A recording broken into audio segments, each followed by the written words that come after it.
There is something truly different about certain people, especially those who grew up in the 1970s. And this isn't nostalgia talking. Psychology actually explains it.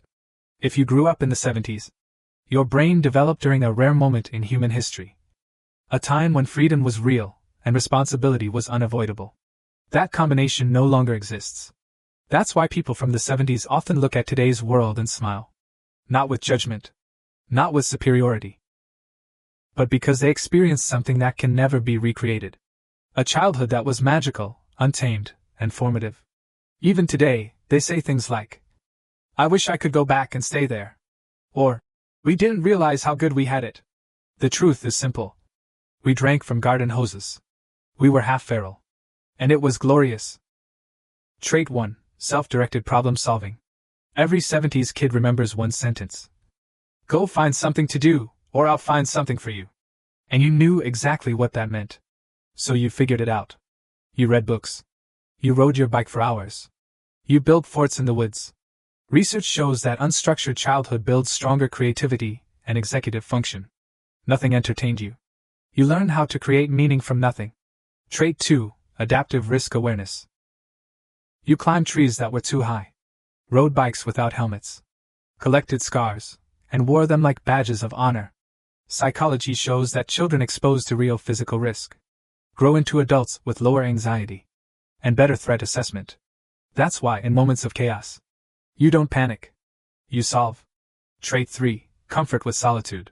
You spend hours alone, listening to music, lying in the grass, talking face to face, without screens.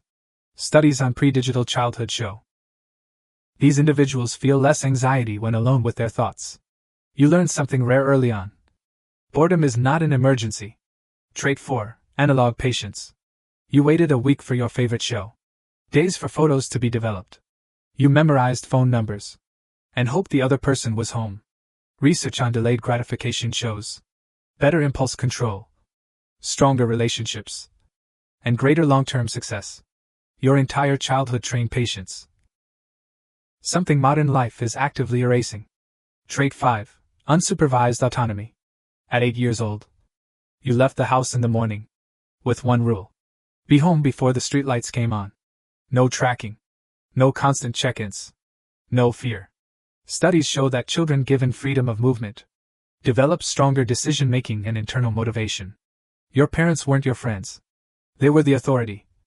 And they trusted you to be capable. Closing message: emotional payoff. So if you ever feel out of place in today's world, remember this. You are not outdated. You are rare. Your silence isn't weakness, it's depth. Your patience isn't apathy, it's discipline. Your independence isn't coldness, it's competence. You survived a childhood that would get parents arrested today. And it didn't break you. It built you. For a brief moment in human history, childhood was both free and formative. And you were there. If you're a 70s kid, and this resonates with you, comment 70s kid. And if you enjoy research-based content that validates lived experience instead of chasing noise, subscribe to the channel and share this video with someone who still says, "We really grew up in the best time."